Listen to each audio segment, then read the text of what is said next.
trefvers uit Psalm 4 is die 8ste vers. U het vreugde in my hart gegee, meer as in die tyd, wanneer mense se koring en nuwe wyn volop is. Die skrywer van Prediker maak alles af as 'n gejaag na wind, ook besittings en aardse goedere.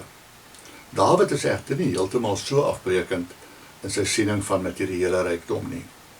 Hy erken in hierdie vers dat mense wel ook vreugde in besittings en voorspoed kan hê.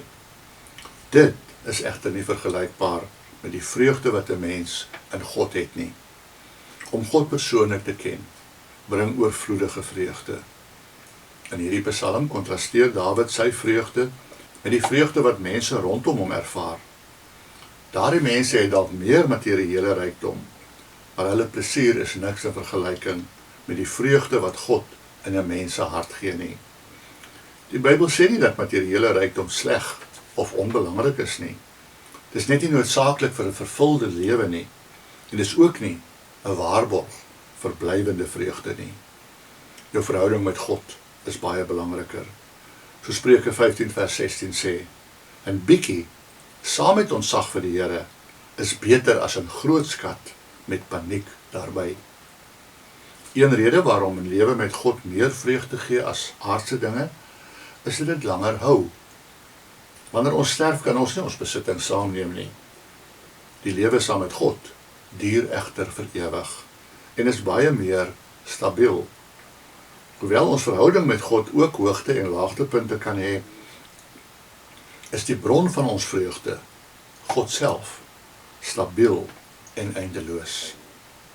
Dis wanneer ons dink dat ons vreugde net in besittings en materiële welvaart lê, en ons nie ook die vreugde van God in ons harte soek nie, dat dit 'n gejaag na wind raak, want dit hou nie.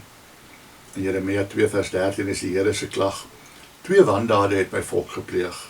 My, die fontein van lewende water, het hulle verlaat, om vir hulle opgaarputte uit te kap, 'n gebarste opgaarputte wat nie water hou nie.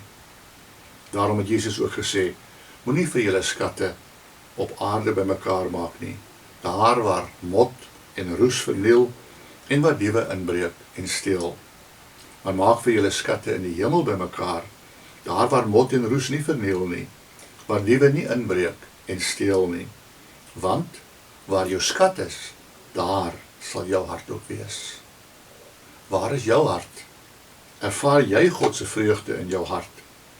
Wat is jou grootste bron van geluk? Kom ons bid. In U is vreugde, vrede en vreugde. Jesus Christus, U is Heer. Ons weet, in lyding, U gee bevryding.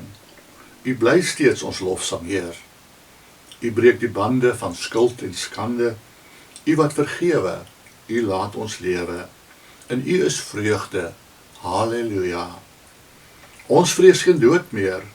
U is ons hoop, Heer. Ons bly behoue en in vertroue sing ons vreugde. Halleluja. Amen.